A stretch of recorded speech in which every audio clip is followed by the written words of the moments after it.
작은 서점.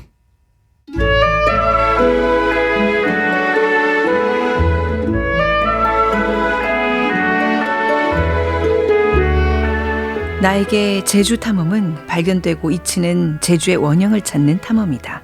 더 깊이 들어가면 다른 시대로 떠나는 특별한 시간 여행이다.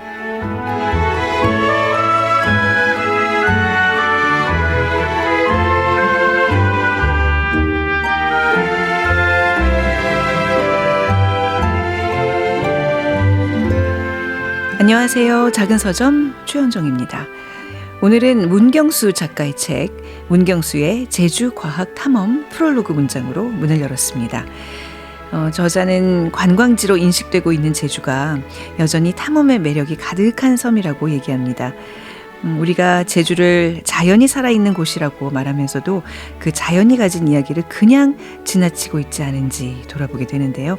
자세한 이야기 잠시 뒤 창밖은 우주 코너에서 살펴보고요. 작은 서점 계절학기 김정아 박사의 도스토옙스키 먼저 만나보겠습니다.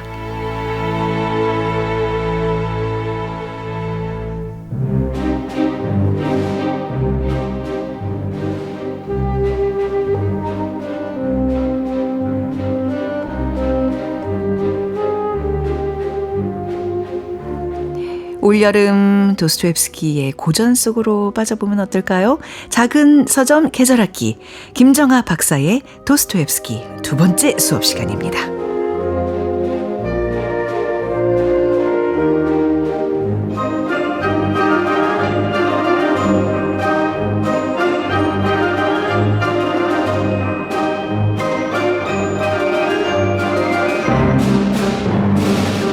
네, 김정아 박사님과 함께하겠습니다. 어서 오십시오. 안녕하세요. 네. 도수님 전도사 김정아입니다. 네. 이렇게 수업 시간을 이렇게 간절히 막 손꼽아서 기다렸던 적이 있었나 싶을 정도로 이 행복한 시간이 오늘 두 번째입니다. 좀 덕분에 도스토옙스키를 조금 더 많이 이해하는 그런 시간이 되는 것 같고, 그리고 이제 한 편 한 편 완독의 욕심이 막 생겨지는. 네, 죄와벌 읽으셨다면서요? 저 죄와벌은 정말 열심히 완독했습니다. 한 페이지 한 페이지 한 단어 감동하고 있어요. 네. 자, 오늘은 그 두 번째 시간으로 지하생활자의 수기를 한번 좀 살펴보도록 할게요. 네. 이게 이 책이 말이죠. 분량은 굉장히 짧지만 도스토옙스키를 이제 도전하시는 많은 분들한테는 좀 문제작이기도 합니다. 맞습니다. 너무 어려운 작품이에요. 네. 네. 그 1부, 2부로 나눠져 있는데 특히 1부에 그 철학적인 막 수다를 떠는 장면이 나와요. 네. 이 사람이 어마어마한 수다쟁이잖아요. 지하생활자가. 네.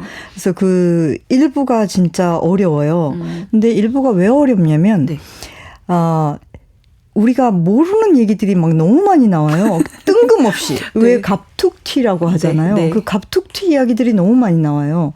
근데 이제 그게 왜 갑툭튀냐면 이 작품은 당대에 굉장히 유행하던 그 체르니첵스키라는 작가가 있어요. 네. 그 체르니첵스키의 무엇을 할 것인가라는 그 작품에 대한 답변으로 쓰였어요. 네. 그러니까 그 선행 텍스트, 그러니까 프리텍스트죠. 그 프리텍스트가 존재하는데 그 프리텍스트를 우리가 모르는 상태에서 이 작품을 접하기 때문에 이건 뭔 소리지? 왜 갑자기 2 곱하기 2는 4가 나오고 왜 갑자기 닭장이 나오고 수정궁이 나오고 네. 피아노 건반이 나오고 이러지? 그러니까 우리가 이해하지 못하는 것들이 갑자기 툭툭 튀어나와요. 그 정도로 그러면 그 텍스트를 그러니까 체르니첵스키의 무엇을 할 것인가를 꼭 읽고 봐야 되는 책일까요? 거의 그래요. 그렇구나. 그러니까 그러지 않고서는 더 어려워지네. 네, 맞아요. 근데 이게 네. 굉장히 왜냐면은 이 지하생활자의 수기가 계속해서 그 독자를 상정하고 얘기를 하고 있어요. 네. 그렇기 때문에 그 말을 잘 따라가자 보면 이게 이들이 한 소리가 무엇인가를 알 수가 있어요. 네. 예를 들어서 이 지하생활자의 수기 첫 번째 부분이 문학사에 있어서 굉장히 유명한 문장이거든요. 네. 읽어보겠습니다. 나는 병든 인간이다. 점점점. 그리고 주위를 둘러보는 거죠. 그러면 막 우리가 불쌍한 표정을 지을 거 아니에요? 그게 또 싫은 거예요. 그러니까 나는 사악한 인간이다. 나는 남이 좋아할 때라고는 통 없는 그런 인간이다. 그러다가 갑자기 내 생각에 나는 간이 안 좋은 것 같다. 하지만 나는 내 병에 대해 조금도 모를 뿐더러 정확히 어디가 아픈지도 잘 모르겠다. 의학과 의사를 존경하기는 하지만 여기서 의학과 의사라는 것은요. 체르니첵스키에 나오는 많은 사람들이 의사예요. 네. 네. 그런 식으로. 네. 네네. 그러니까 왜냐하면 의학과 의사라는 건 과학이잖아요. 2 곱하기 2는 4잖아요. 네. 어떤 이성, 합리. 네, 이성과 합리. 네네. 그래서 갑자기 여기서 나는 간이 안 좋다. 이렇게 나오다가 네. 의학과 의사를 존경하기는 하지만 지금 현재 의사에게 치료를 받고 있는 것도 아니고 그렇다고 과거에 치료를 받은 적이 있는 것도 아니다. 게다가 나는 아직도 극도로 미신적이다.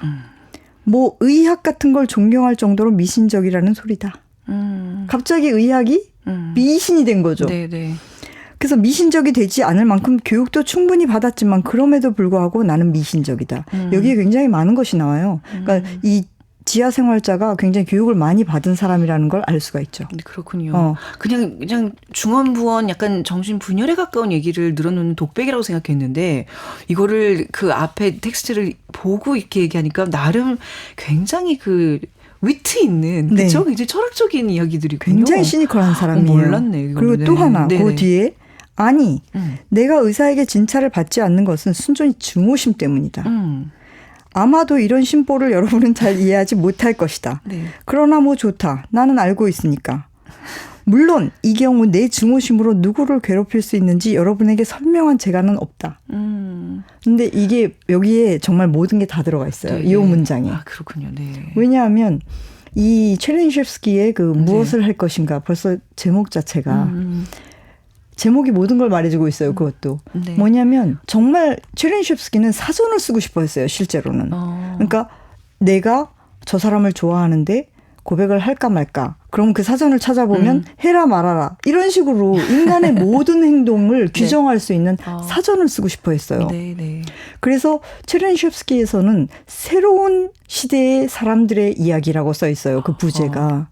근데 그 사람들은 다 되게 긍정적인 사람들로 그려져 있고 복잡하지가 않아요.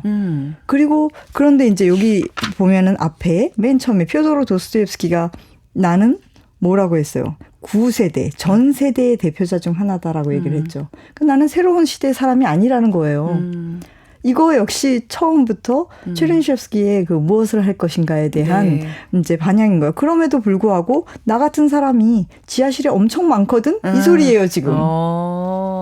그러니까 그 체르니첵스키가 말한 사람들은 어느 정도 다 이성과 합리를 장착해서 예측 가능하다고 생각을 해왔는데 맞습니다. 도스토옙스키가 아니야.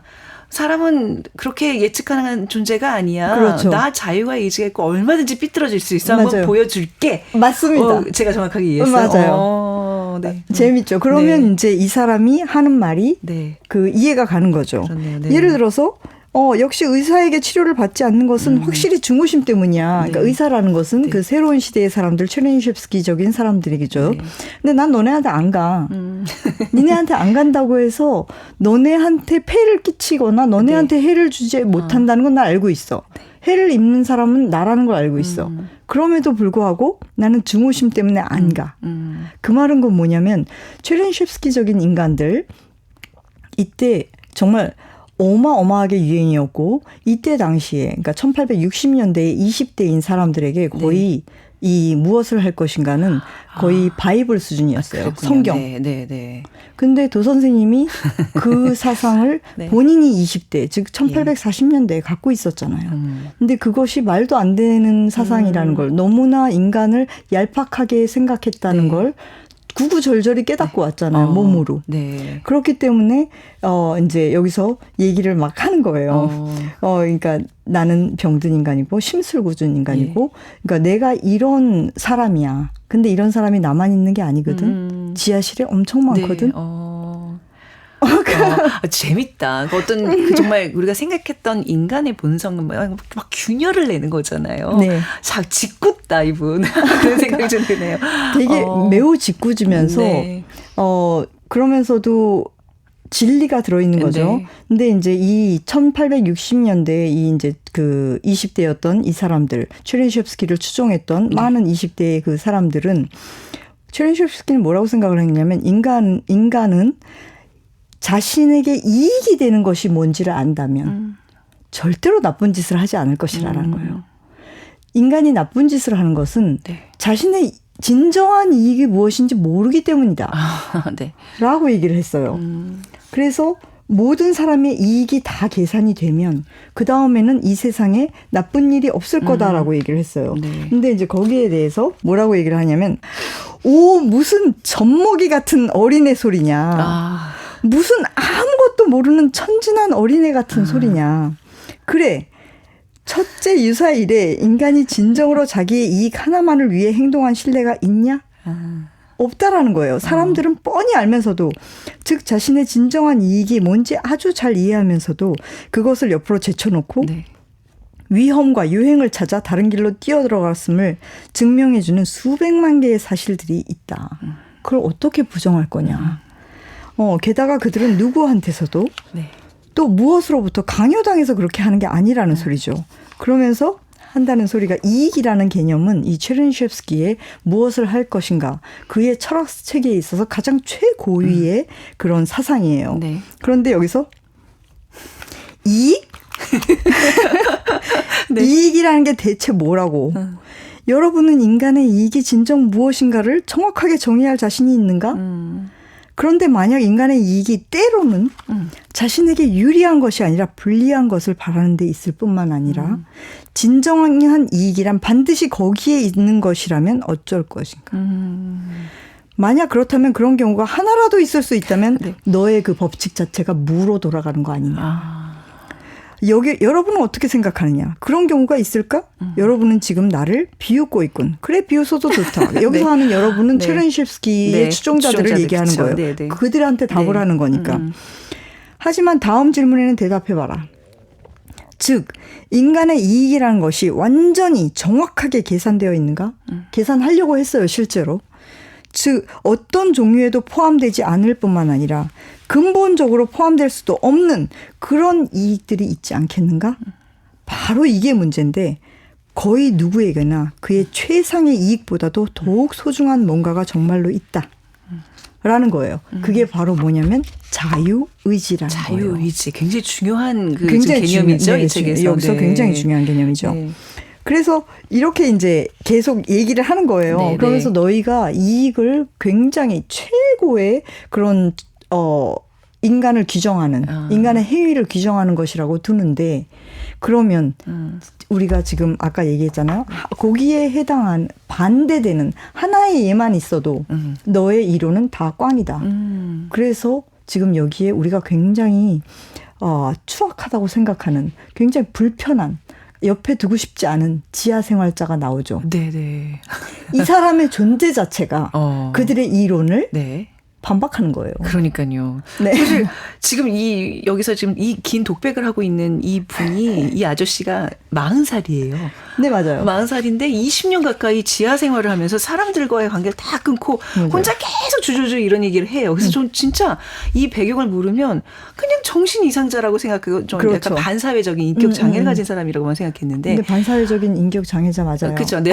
근데 그 안에 이 사람이 이제 내뿜고 있는 네. 그 한마디 한마디가 굉장히 지금 의미심장합니다. 근데 왜 박사님 왜 이 지하 생활자 왜 지하라는 개념 이 공간을 왜 만들어낸 걸까요? 뭐 방 한 구석도 있을 테고 뭐 어디 뭐 도서관에 처박혀 있는 사람 뭐 있을 텐데 그 지하는 어떤 의미일까요? 여기에 그 체르니첵스키의 네.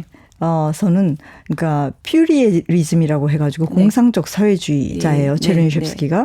그래서 그들이 꿈꾸는 세상은 아무런 비밀이 없는데. 네, 네. 그러니까 한마디로 수전공. 근데 도 선생님은 이 수전공을 실제로 봐요. 네. 그 영국의 그 박람회에서. 네, 네, 네. 그때 우리는 지금은 이렇게 철근과 그다음에 유리로 된 건물이 너무 많으니까 네, 그게 네. 충격적이지 않은데 도 선생님이 처음으로 그 박람회에 전시된 그 수전공을 봤을 때 네. 철근과 유리로만 된 그 수전공을 네, 봤을 네. 때 너무 무서웠던 거예요. 도 선생님은 저게 우리의 미래라고 네. 그 아무런 그런 비밀도 없고 네네. 그렇기 때문에 여기 그거에 대해 반대 개념으로 네, 반대고 지하의 세계를 지금 상정을 해놓은 거예요. 네, 그러니까 나는 크리스탈 그 궁전보다 네네네. 나는 수전궁보다 내 지하가 훨씬 좋아. 근데 거기서 또 하나 뭐라고 얘기하냐면 수정궁이 있고 닭장이 있으면 나는 수정궁 싫어. 난 닭장에 들어가서 살 거야. 이렇게 얘기를 해요. 네. 왜냐? 수정궁에서는 내가 혀를 못 내밀잖아. 너한테 메롱해야 되는데 나는 그 메롱을 못 하잖아. 메롱하고 싶은 게 내 자유의지로 나는 메롱을 해야 되는데 네. 메롱을 못 하잖아. 그러니까 이들의 그 이상적인 세계가 체르니첵스키의 이상적인 세계가 네. 닭장만도 못한 세계다라고 그렇네요. 얘기를 하는 거예요. 아니, 수정궁 크리스탈 팰리스는 뭔가 굉장히 완벽하고 아름답고 굉장히 막 어떤 합리적인 유토피아라고 이제 맞아요. 생각하면서 작품이 계속 나오는데 네. 그걸 결국 조롱하는 거였어요. 조롱하는 존재하지 거죠. 않고 거기선 사람이 살 수 없어. 비인간적이야. 그리고 그게 설사 있다 하더라도 나는 혀를 내밀 수 그러니까. 너한테 메롱하고 싶은데 메롱을 네. 할 수 없기 때문에 그래서 나는 그거 싫어. 네. 그러니까 내가 메롱할 수 있는 자유가 없다면 네. 그거는 나한테는 수정궁이 아니라 나한테 오히려 닭장이 훨씬 더 좋은 거야. 왜냐하면 닭장 속에서 메롱을 할 수 있으니까. 여러분 이렇게 얘기해요. 이성이란 분명 좋은 것이고 이에 대해서는 논쟁의 여지가 없지만 이성은 어디까지나 이성일 뿐이어서 오직 인간의 이성적 판단력을 만족시킬 수 있을 뿐이다. 그런데 의지라는 것은 자유의지라는 것은 삶 전체 즉 위로는 이성 아래로는 가려운 데를 긁는 행위에 이르기까지 인간 삶 전체의 발현이다. 과연 이렇게 발현되는 우리의 삶은 허접스러운 것이 되기 십상이지만 그럼에도 불구하고 그것은 삶이지 살아있는 것이지 네. 평방구는 그러니까 2 곱하기 2는 네. 아니다라는 거죠. 그러니까 2 곱하기 2는 4다. 이 얘기를 계속 반복하잖아요. 네. 그러면서 마치 2 곱하기 2는 5다. 이거 얼마나 매력적이냐. 얼마나 귀여운 생각이냐. 뭐 이러면서 저는 그래서 이게 조금 계속 반복돼서 이 의미를 몰랐는데 너무 재밌죠. 이렇게 그러네요. 하나하나 알아가는 것이. 네. 네. 그러면서 네. 여기 이렇게 얘기를 해요. 그럼 여러분은 계몽되고 네. 지적으로 여기에 이제 계몽되고가 이렇게 그 쿼테이션으로 돼 있어요. 그러니까 자기 말이 아닌 거죠. 계몽되고 지적으로 발달한 미래의 인간은 자기에게 이익이 되지 않을 걸 뻔히 알면서도 그걸 욕망할 리가 없다. 네. 그것은 명백한 수학 공식과 다름없다라고 얘기하는데 절대 아니라는 거죠. 네. 인간은 자기에게 해롭고 바보 같은 일, 그것도 그냥 바보 같은 게 아니라 진짜 말할 수 없을 정도로 바보 같은 짓을 의식적으로 일부러 하는 경우가 있다. 그것도 다른 이유에서가 아니라 바보 같은 짓을 욕망한 권리를 갖기 위해서. 그래서 여기서 아주 유명한 명제가 나옵니다. 인간을 정의를 해요. 뭐라고 하냐면 인간은 정말이지 배은망덕한 존재다. 내 생각에 인간에 대한 가장 훌륭한 정의는 두 발로 걷는 배은망덕한 존재다. 이게 이제 문학적으로 굉장히 유명한 명제예요. 굉장히 신랄하게. 네. 참, 이 도스토옙스키가 재밌는 게, 아까 체르니첵스키의 무엇을 할 것인가를 이제 반박하는 그런, 내가 이제 작정을 하고 이제 한번 쭉 내려가고 네네. 이제 스토리를 만들겠다 했으면 네네. 조금 더 이렇게 막 멋있는 사람이 나타나서 그렇죠. 하는 그랬으면 더 좋았을 텐데 여기 지금 이 독백하는 이 사람 자체가 너무나 어떤 찌질한 남자로 나오거든요. 굉장히 찌질하죠. 그건 어떤 의미예요? 왜 이렇게 그러니까 왜 이런 주인공을 만들어냈어요? 예를 들어서 체르니첵스키의 모든 인간들은 굉장히 멋있어요. 막 의사고 네. 그다음에 자의식이 막 분열돼 있어서 다른 네. 사람을 막 신경 쓰거나 그러질 않아요. 네. 그런데 여기에는 이제 정말 한마디로 엔타이 히어로, 네. 그러니까 반 네, 영웅이 영웅, 이제 네. 주인공이 되는 거죠. 그런데 이제 제가 생각을 해보면 멋있는 사람이 있어요. 그러면 우리 쪽에서도 멋있는 애를 내보내요. 네. 그러면 그거는 내가 얘에 대한 존경이 있는 거죠. 너를 그만큼 존경해 주는 거죠. 너는 네네네. 존경받을 가치가 있는 거죠. 그런데 내가 이렇게 멋있는 애들을 쫙 보였는데 네. 나는 정말 우리 팀에서 가장 찌질한 애를 내보내요. 그러면 네. 얘네가 훨씬 더 모욕적이죠. 그렇겠군요. 그 네. 대답을 듣는 쪽에서 훨씬 더 모욕적이죠. 네. 그런 이유가 또 하나가 있고 예. 다른 하나는 이들은 이익을 알면은 다 멋있게 되고 다 선하게 되고 이렇게 될 거라고 했잖아요. 그런데 얘는 뭐라고 하고 있어요? 지하생활자의 숙인. 그래 봐. 내가 이제 지금 2부에서 이제 내가 왜 1부에 이런 이 모양 이 꼴로 지하에 처박혔는지를 네. 얘기를 해줄게 이러면서 이제 2부에 에피소드가 나오잖아요. 네.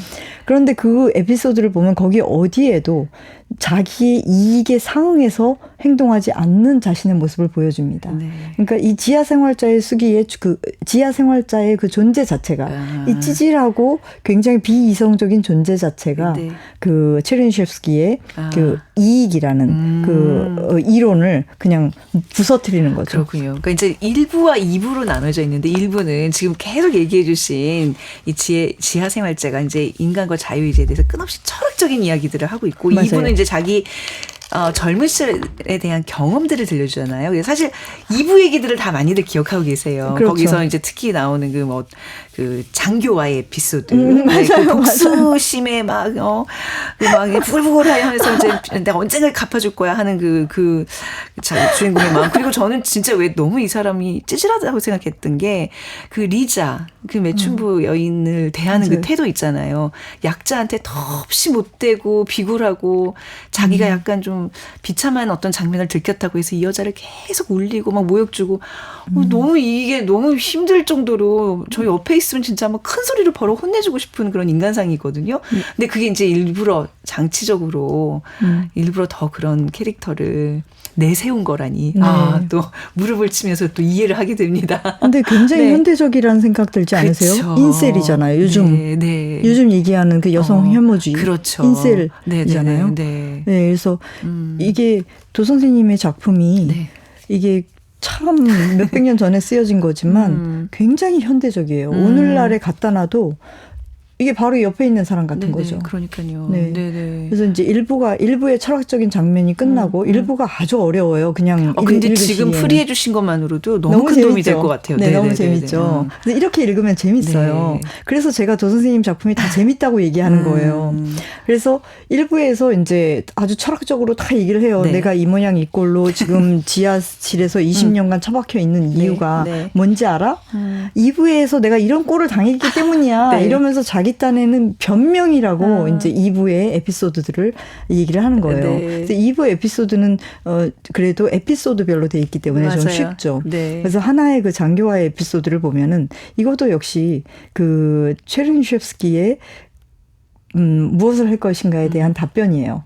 거기에 나오는 그 인물들은 똙스키 거리를 막 걸어 다니며 있어서 그 어떤 자의식의 분열도 없어요. 그러니까 자기가 아무리 허접한 옷을 입거나 뭐 이렇게 똙스키 거리라고 하면은 지금 우리나라로 봤을 때는 압구정동 그 로데오 거리 정도 되는 거예요. 네네. 그러니까 정말 네. 이제 돈 많은 사람들 다니고 이제 귀부인들 다니고 막 이런 데인데 그런 데를 내가 다님에 있어서도 아무리 허술한 옷을 입어도 체르니첵스키적인 인물들은 전혀 자의식에 분열이 없어요. 네. 그냥 아무한테도 길도 안 비켜주고. 그런데 이제 도 선생님의 도 선생님의 이 지하 생활자를 보시죠. 똙스키 거리를 어떻게 걸어 다니는지. 네. 73쪽을 보면 이따금씩 휴일 같은 때 나는 오후 3시경에 똙스키 거리로 나가 양지 바른 쪽을 따라 산책을 하곤 했다. 이거는 이 사람에겐 산책이 아닌 거예요. 보면 다시 말하자면 내가 걸어 다닌 건 산책과는 거리가 먼 것으로 무한한 고통과 굴욕과 분노를 마음에 새기는 것이다. 왜요? 비켜줘야 되니까. 하지만 아마도 바로 이런 것이 내게 대단히 필요한 것이었으리라. 나는 장군들, 근위기병 장교들, 경기병 장교들, 그리고 귀족 부인들에게까지 끊임없이 길을 비켜주면서 미꾸라지처럼 아주 볼썽사나운 모습으로 행인들 사이를 요리조리 비집고 다녔다.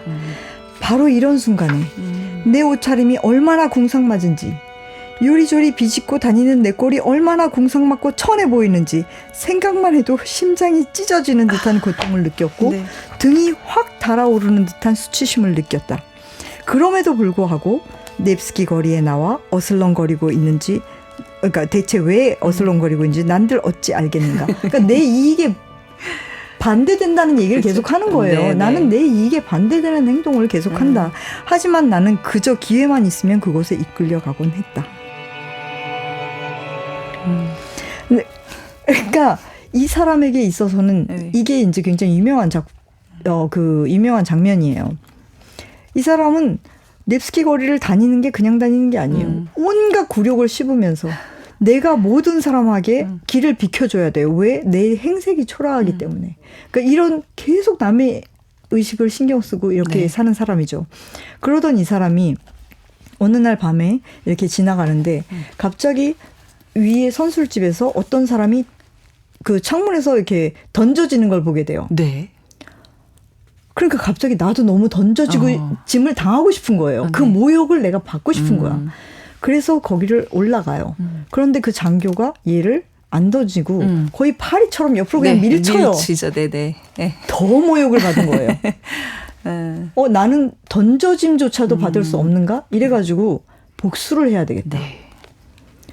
근데 2년 동안 복수를 준비를 해요. 그 복수를 위해서. 왜냐하면 이 사람과 그 넵스키 거리에서 정면으로 길을 비켜주지 않고 정면으로 마주치겠다. 그것이 나에겐 복수인 거예요. 근데 그것을 준비하기 위해서 이 사람이 2년이 걸리는 이유가 이제 옷을 사야 되는 거예요. 남들이 보기에 동등해 보일 정도로. 그래서 또 외투를 장만을 하죠.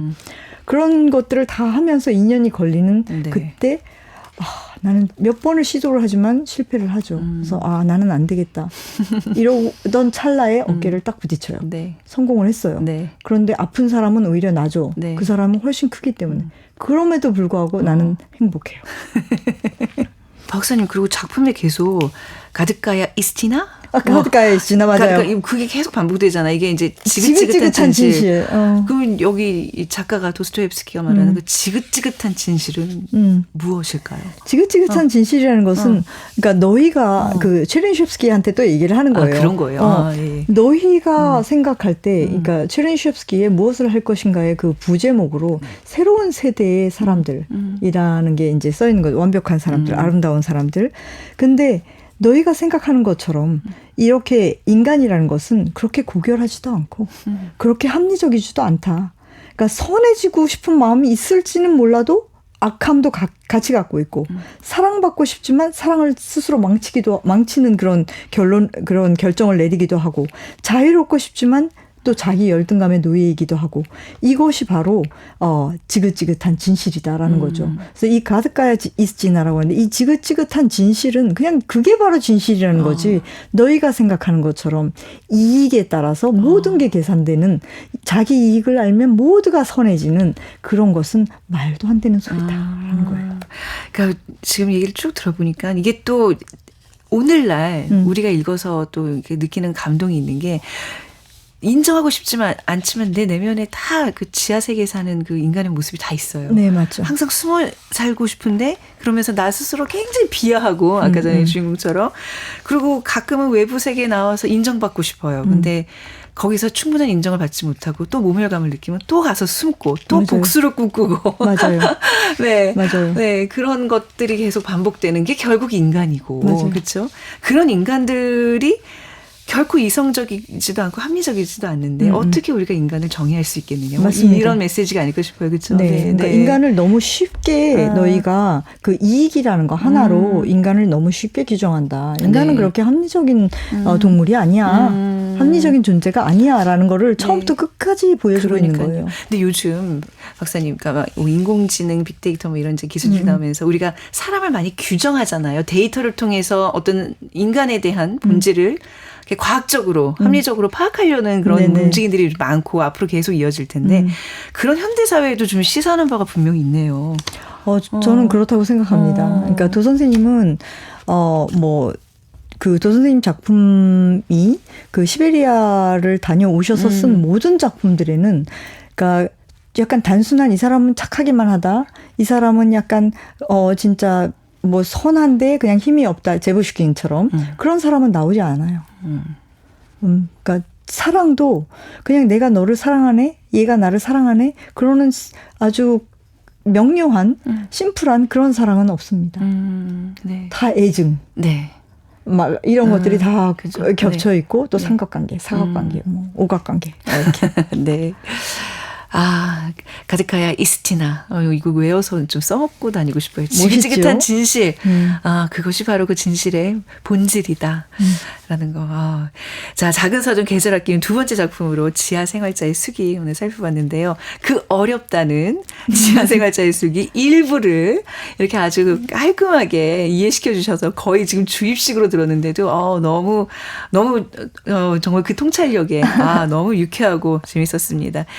자, 우리 다독이 분들도 지하 생활자의 숲이 읽기 전에 그 앞서 말씀하신 체르니첵스키의 무엇 할 것인가 읽으셔도 좋지만 시간이 없으시면 이 방송 꼭 듣고 다시 한번 지하 생활자의 숲이 도전해 보시기 바랍니다. 자, 김정아 박사의 도스토옙스키 오늘 수업은 여기까지입니다. 저희 다음 시간에 다시 뵙겠습니다. 감사합니다. 감사합니다.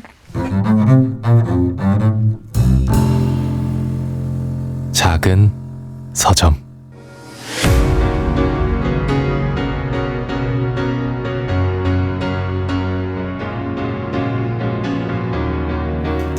상상이 현실이 되는 책. 현실이 미래가 되는 책. 한 권의 책을 펼치면 마주하는 세계. 창밖은 우주. Cause you're a sky full of stars. I'm gonna 자, 창밖은 우주 문경수 과학 탐험과 함께 하겠습니다. 안녕하세요. 네, 안녕하세요. 네, 제가 지난번에 이제 우리 문경수 과학 탐험가에게 호칭을 대장님으로 하기로 했으니 네. 오늘 또 문경수 대장님이라고 부르겠습니다. 네. 네. 휴가 계획 다녀오신 분들도 있고 조금 늦게 떠날까 하면서 이제 휴가 계획 세우는 분들도 있을 텐데 제주도 항상 그 높은 순위에 있는 곳이죠. 제주도 간 지가 오래됐어요. 저는 가고 싶네요. 제주도 얘기만 나와도 설레네요. 네. 네, 오늘 직접 쓰신 책 가져오셨어요. 네, 오늘은 제가 쓴 책 문경수의 제주과학 탐험을 들고 왔는데요. 네.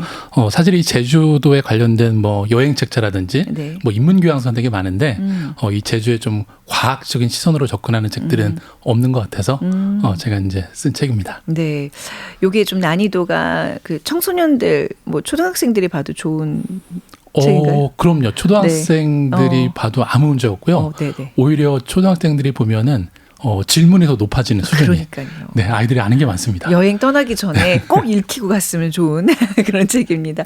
자, 문경수의 제주과학 탐험 어떤 책인가요? 네, 일단 앞에도 간단히 말씀을 드렸는데, 제주도가 우리가 유네스코 세계 자연유산이라는 거 네. 많이들 알고 네, 계시는데, 네. 그만큼 이제 화산학적으로 되게 가치가 높은 섬인데, 네. 그 화산학적 가치를 사실 일반인이 쉽게 이해하는 게 쉽지가 않거든요. 네, 그래서 좀 일반인들한테 이 제주가 감추고 있는 그 보석 같은 가치와 의미를 좀 전달해주기 위해서 제가 쓴 책입니다. 제주도 분이세요? 아니요, 저는 전혀 다른 백제고도 공주 사람인데요. 그러면 제주를 이렇게 탐험하고 책까지 쓰신 계기는 뭐였죠?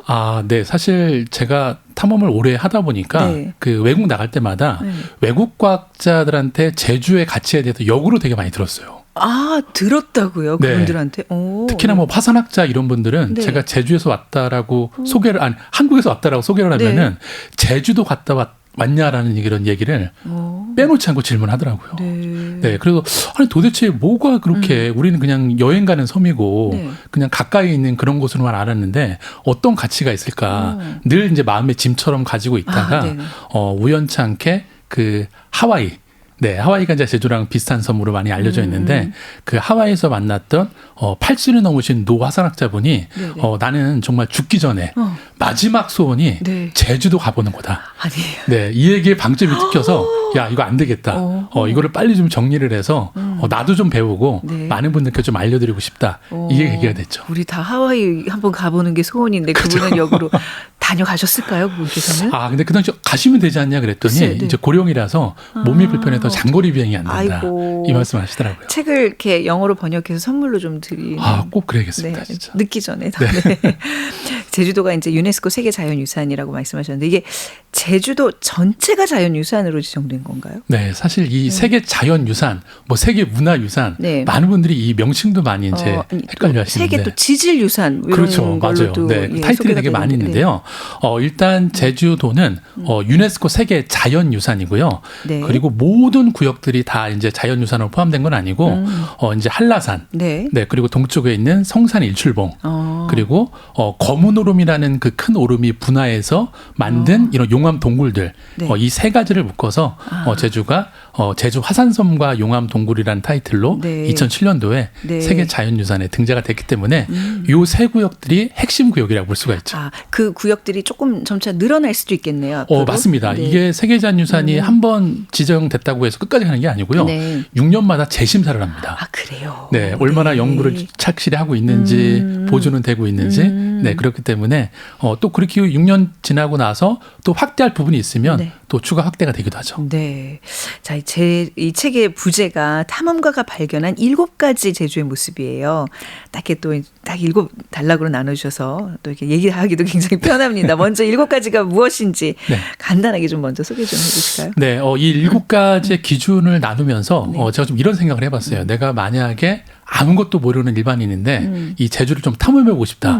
그러면 어떤 과정들을 하면 좋을까라고 네. 생각하다가 그래서 이제 7가지를 나누게 됐는데 그 첫 번째가 제주 민속자연사 박물관이고요. 네. 네, 그런 다음에 또 제주하면 빼놓을 수 없는 이런 화산체의 흔적을 볼 수 있는 뭐 수월봉, 그다음에 뭐 비양도, 네 그리고 또 제주의 핵심 생태계인 뭐 곶자왈, 네. 그리고 또 제주하면 용암동굴을 빼놓을 수 없으니까 용암동굴까지 네. 네, 이런 식으로 좀 과정을 나눠서 7가지를 기준을 좀 뒀습니다. 알겠습니다. 그러면 이제 먼저 그 출발점으로 지금 제주 민속 자연사 박물관을 꼽으셨는데 네.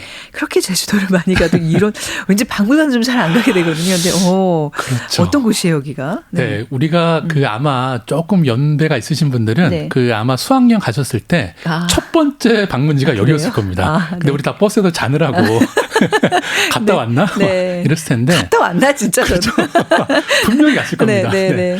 근데 왜 꼽았냐면은 저는 이 박물관이 제주를 이해하는 들어가는 문이라고 생각을 해요. 왜 그러냐면 일단 박물관의 이름이 조금 독특하지 않나요? 네. 보통 우리가 민속박물관 따로 있고 자연사박물관이 따로 있는데 이 제주 민속자연사 박물관은 민속과 자연사 이 표본들이 함께 전시가 되어 있는 곳입니다. 네, 네. 네, 어떤 맥락이냐면 이를테면 그 전문가들이 그런 얘기를 하시더라고요. 그 제주에 가면 태우라고 부르는 그 뗏목이 있죠. 네, 네. 고깃배가 있는데 이 태우 한 척을 만들려면 나무가 한 16종이 들어간대요. 네, 그 얘기는 뭐냐면 그 당시 어부들이 그만큼 생태계에 대한 지식들이 많았다라는 거죠. 네, 그래서 어떤 말이냐면 이게 자연을 이해한다라고 해서 자연만 보면 안 되고요.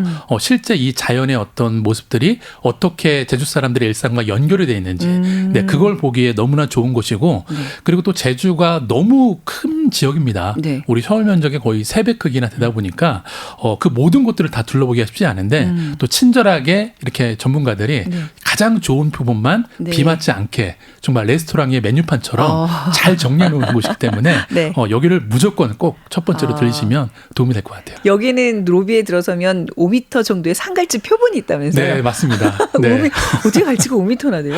네, 보통 우리가 이제 그 먹는 네. 갈치들은 그렇게 크진 않잖아요. 그래서 이 산갈치는 사실 심해 어종입니다. 네, 네. 네, 우리가 이제 뭐 심해와 큰 몸체의 그런 이제 물고기들이 많이 살고 있는데 네. 이 산갈치도 이제 심해 어종 중에 하나고요. 우연찮게 이제 제주가 다 연안이 다 바다로 돼 있다 보니까 이렇게 심해 살다가 어떤 이유인지 아직도 밝혀지지는 않았지만 이렇게 사체가 돼서 해안가로 밀려온 거를 이렇게 박물관에 가져와서 네. 지금까지 전시가 되고 있는데 그래서 이 박물관이 또 좋은 점이 하나가 뭐냐면 사실 박물관에 그 지역의 그 자연사 표본으로만 다 채우는 게 쉽지가 않은데 제주는 뭐 바다부터 그러게요. 정말 뭐 산간도 뭐 모든 있고. 것들이 표본이 네. 충분하니까 네, 그런 것들을 보는 재미가 있죠. 네, 제주민속 자연사 박물관을 이제 입문으로 삼고 네. 이제 본격적인 탐험 지역은 수월도와 비양도로 돼 있는데 네. 이 두 곳에서는 이제 어떤 화산 활동의 흔적을 볼 수 있는 거예요? 네, 일단 그 수월봉은 그 우리가 이제 흔히 협재해수욕장들 많이 여름에 가시잖아요. 예, 예. 네, 협재해수욕장에서 남쪽으로 한 20분 정도 네, 차를 타고 내려가면 올레 10회 코스가 나옵니다. 네. 네, 그 제주 올레 코스 중에서도 가장 그 바다 풍경을 아름답게 볼 수 있는 곳이긴 한데 그 올레 코스를 마주하고 있는 절벽이 네. 바로 수월봉이라고 부르는데요. 네. 근데 여기가 왜 중요하냐면 보통 이제 그 화산들은 우리가 보통 경관들을 되게 예뻐하잖아요. 네, 큰 화산체를 보면 아름답다 하는데 화산학자들 관점에서는 이 화산체의 단면을 봐야지만 이 화산이 그렇죠. 어떤 퇴적 과정을 거쳐서 만들어졌는지를 알 수가 있는데 이 수월봉이 정말 이 전 세계 통틀어서 네. 이 물과 마그마가 반응해서 만들어지는 화산체의 퇴적 과정을 가장 완벽하게 볼 수 있는 곳입니다. 누가 제가 깎아놓은 것처럼. 그렇죠, 맞습니다. 네, 그래서 네. 정말 그 해외 과학자들도 1년에 한 번씩 꼭 이곳에 모여서 여기를 뭐 답사하고 연구할 정도로 그런 또 의미가 깊은 곳이고요. 네. 그리고 이제 비양도 같은 경우에는 또 협재 속장에서 마주 보이는 네, 그 작은 네, 바다 위에 떠 있는 그 화산섬을 비양도라고 부르는데 이렇게 보시면 될 것 같아요. 이 제주 본섬은 너무 큰데 네. 이 비양도가 제주 본섬의 미니어처라고 생각하시면 돼요. 네. 네, 그래서 걸어서 1시간 정도면 다 둘러볼 수가 있는데 이 제주 전역에 흩어져 있는 다양한 이 화산 구조물들을 너무나 가깝게 네, 볼 수 있기 때문에 저는 정말 비양도야말로 살아있는 자연사박물관의 표본이다라고 생각을 합니다. 직접 가서 보면 그 그렇죠, 자체가 네. 박물관이다. 네. 자, 그리고 이제 또 제주 이야기하면 오름을 빼놓을 수가 없잖아요. 네. 그 오름을 그렇게 이해하면 될까요? 그러니까 이제 모든 그러니까 다 한라산의 기생 화산들이다. 그렇죠. 뭔가 이 오름들 이렇게 이름들 보면 어떤 할머니가 이렇게 설문되는 이게 뿌려놓은 그냥 어떤 다 네. 가족처럼 이렇게 인식을 하더라고요. 제주도 네, 사람들은요. 그렇죠. 예, 그렇게 알면 될까요? 네, 우리가 학교 다닐 때 이 한라산을 이제 기생화산이라고 많이 불렀는데 네. 사실 그때는 제주도 오름에 대한 조사가 잘 안 됐을 때고요. 그대로 이제 그 기술이 발달하면서 다시 재정의가 됐는데 네. 이 제주에 있는 오름들은 한라산 그 본체에서 이렇게 파생된 화산체가 아니고요. 네. 모두 독립된 화산체입니다. 네. 그래서 이제는 기생화산이라고 부르지 않고 단성화산이라고 부르는데요. 그래, 단성 화산이라고. 네. 그래서 이제 그 보통 많은 분들이 그 제주도에 한라산이 크기 때문에 네. 한라산이 영화처럼 폭발을 해서 네. 용암이 흐르고 네, 포토도 튀어나가서 이렇게 생긴 그래서 거. 이 제주도가 만들어졌다고 생각하는데 이것이야말로 우리가 제주에 대해서 가장 잘못 알고 있는 것 중 하나예요. 그렇군요. 네, 이 제주도는 370여 개의 오름들이 이 소규모의 분할을 해서 네. 이 제주라는 넓은 판을 만들고 아직 마지막 무렵에 이 한라산이 만들어져서 랜드마크가 된 거지. 그렇군요. 이 제주를 만든 거는 오름들이죠. 아니 그 120년 전에 한라산 정상에 오른 그 독일 지리학자도 있다면서요. 네, 저도 사실 이 한라산의 높이를 네. 당연히 우리나라의 그 네. 김정호 선생님이라든지 이런 분들이 제셨을 거라고 생각을 했는데 네. 이미 120년 전에 독일의 기자이면서 지리학자였던 지그프라이드 겐타라는 사람이 네. 1901년도에 네. 이 제주도에 처음 입성을 하게 됩니다. 왜 그랬냐면 예전에 이제 그 배를 타고 남중국해 인근을 지나가다가 이 구름 사이로 솟아있는 한라산의 모습을 보고서 사랑에 빠진 거예요. 네네. 그래서 반드시 내가 저기 가보겠다. 그래서 이제 1년 뒤에 올라오게 됐는데, 근데 이제 문제는 뭐였냐면, 그 당시가 이제 제주 정세가 좀 불안정했고, 이 한라산이 제주 사람들한테 영적인 존재입니다. 그래서 일반인들도 한라산에 올라가는 게 안 됐는데, 그래요? 이 파란 눈에 이방인이 와서 올라가겠다고 하니까, 되게 이제 사실 말이 안 되겠죠. 근데 설득을 한 거죠. 네. 우리가 이런 장비를 가지고 와서, 이 한라산의 정확한 높이, 그리고 한라산에 어떤 식물들이 사는지 네. 다 정리해서 드리고 가겠다라고 네. 해서 이 겐테 박사가 이제 최초로 올라서 네. 이 한라산의 높이가 1950m라는 걸 측정을 한 거죠. 아, 그래요. 네. 독일 지리학자의 도움으로 우리가 그 높이를 처음에 알 수 있었던 그렇죠. 거군요. 네. 한번 구경 오십시오 이렇게 항상 외웠는데 정확하게 190이 아니라고 그러던데. 오, 정확합니다. 뭐냐면 네. 다들 많은 분들이 190을 알고 계시는데 그 한 몇 년 전에 네. 한국의 지질학자들이 헬기로 기계를 백록담까지 운반을 했습니다. 바로 백록담을 시추하기 위해서 네. 그 퇴적층을 꺼내서 이제 한라산의 형성 과정을 이해하기 위해서 했는데 올라간 김에 네. 정확하게 한라산의 높이를 재보자. 그래서 레이저 측정기로 재봤는데 네. 키가 3m가 줄었습니다. 아. 네, 풍화가 적혀져서 네, 그리고 공식적으로는 풍화작용으로 키가 준 것으로. 네, 1947m로. 알겠습니다. 그리고 이제 곶자왈에 대한 얘기도 이제 많이 있는데요. 지구에서 이제 제주에만 있는 숲이라고 불릴 정도로 독특한 생태계를 가지고 있다고 이렇게 설명을 하시더라고요. 근데 네. 저는 그동안 곶자왈이 지명인 줄 알았었어요. 그래서 그곳 다녀오고 그 인상이 굉장히 많이 남아서 되게 아름다운 곳이어서 야, 곶자왈 가봐 사람들한테 추천했는데 이건 지명이 아니라 어떤 그 숲의 그 형태를 얘기하는 거죠. 그렇죠. 숲의 형태와 특징이 결합된 그런 단어인데 아마 그 제주에 여행 가셔갖고 렌트카 타시고서 한 번이라도 한라산 중산간 어딘가를 지나갔다 그러면 분명 곶자왈 어딘가를 지나가셨을 겁니다. 네. 그래서 이 곶자왈은 제주도 한라산 해발 200m에서 한 400m 고도 그 사이에 있는 독특한 숲인데요. 쉽게 정리하면은 제주 숲의 원형이라고 생각하시면 돼요. 네. 네, 우리가 인공적으로 이렇게 삼나무를 심어놓은 뭐 사려의 숲 같은 이런 곳이 아니라 정말 나무와 넝쿨 따위가 어수선하게 엉켜 있는 네, 이런 약간 정렬되지 않는 네. 네, 그런 약간 숲인데 원시림 같은 느낌이 그렇죠. 드는. 원시림인데 그 독특한 이유가 뭐냐면 여기는 그 비가 내려도 땅의 토양 대신에 현무암들이 많다 네, 보니까 이 현무암 틈 사이로 빗물이 다 투수가 돼서 네. 이제 홍수의 피해도 받지 않고요. 그리고 그 빗물이 제주도의 지하수가 되는 네, 그런 또 아주 중요한 곳이기 때문에 네. 뭐 여러 맥락에서 제주를 대표하는 그런 숲이라고 볼 수가 있죠. 제가 갔었던 곳자와의 그 코스는 한 1시간 넘게 걸었는데 거기 이제 그 제주 4.3 네. 때 그 주민들의 피신처가 있었던 유적들이 곳곳에 있어서 네. 전 그거 보면서 또 굉장히 가슴 뭉클하고 맞아요. 인상적이었거든요. 아마도 동백동산 곧자를 갔을 것 같네요. 그래요. 네. 자, 그리고 또 제주도 수학여행 가셨던 분들 분명히 또 들렸을 곳이 만장굴인데 우리가 만장굴에서 어떤 과학 탐구를 할 수 있는 건가요? 네. 일단 이 만장굴은 길이가 7.4km로 전 세계에서 9번째로 길이가 긴 동굴인데요. 그래요. 근데 이제 우리가 일반적으로 들어갈 수 있는 거는 만장굴의 세 구역 중에서 딱 2구역. 네, 그 이제 편도 1km 구간만 들어갈 수 있는데 최근에 한 그 몇 년 전에 이제 그 낙석 사고가 있어서 네. 이제 2년 반 동안 다시 이제 문을 잠궈놨다가 그래요? 깨끗하게 정비를 해서 5월 30일에 다시 개장됐습니다. 올해 네, 맞습니다. 네, 네네. 그래서 들어가 보시면은 이 용암동굴의 특징들이 아주 잘 보여지는 그런 지역에다가 이렇게 안내판도 잘 해놓고 아주 이제 학습의 장으로 잘 쓸 수가 있는데 일단 다른 것들은 다 안내 글을 보시면 되는데 제일 중요한 거는 이 만장굴이 길이도 길인데 규모적인 측면에서 봤을 때는 전 세계에서 세 손가락에 꼽습니다. 네, 그래서 그 동굴 안에 들어가시면은 정말 수십만 년 전에 이 동굴을 가득 메울 정도의 엄청난 용암이 빠져나갔다라는 거를 한번 상상해 보시는 것만으로도 네. 저는 이 만장굴의 백미가 아닐까 생각이 그렇군요. 듭니다. 이 만장굴의 실체를 처음 발견한 주인공이 꼬마 탐험대였다고요? 네, 맞습니다. 올해가 딱 80년이 됐는데요. 80년 전에 이 그 제주 김영 초등학교의 교사분과 네. 초등학교 아이들 30명이 이렇게 탐험대를 만들어서 네네. 이 만장굴을 처음 발견해서 네. 지금도 그 꼬마 탐험대 이야기가 많이 이어지고 있고요. 네. 그렇습니다. 네. 그리고 문 대장님이 또 직접 그 비공개 구간 다니셔서 거기 또 책에 사진도 실려 있고 그런데 어떤 탐험하신 거예요?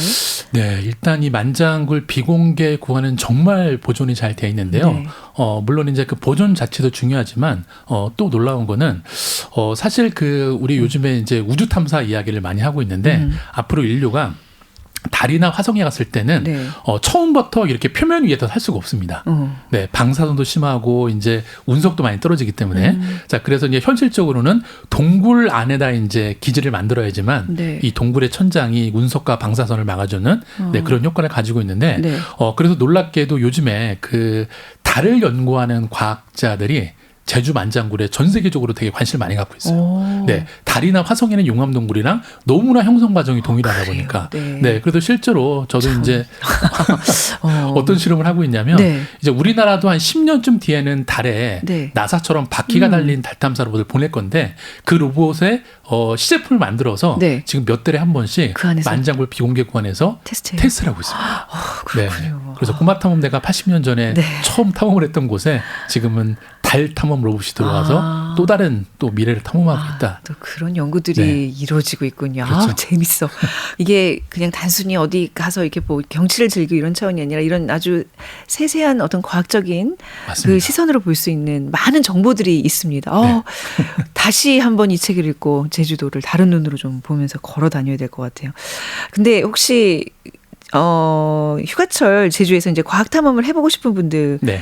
이 계시다면 가장 지금 네. 너무나 많아서 그래도 난 네. 시간이 별로 없어 하시는 분들을 위해서 가장 추천하고 싶은 장소는 어디예요? 네, 저는 네. 어쨌든 사계절 내내 가장 네. 제주의 자연의 핵심을 볼 수 있는 곳은 곶자왈이라고 생각을 하고요. 예. 이 곶자왈에 가면 그런 식생도 독특하지만 네.